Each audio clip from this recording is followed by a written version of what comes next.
A lot of people think that there are only two main solutions that they have for their debt. One is debt consolidation or negotiation, and the other is bankruptcy.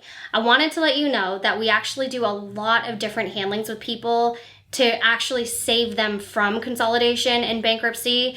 We have ways to get people better interest rates. We have restructures, loans.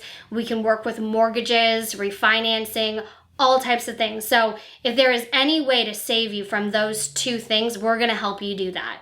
And I want you to know that you can reach out. I know that it's a subject that is hard to face. I know that it's something that can be embarrassing or difficult to talk about, but just realize that we can give every type of option out there. We'll educate you for free. We have free consultations.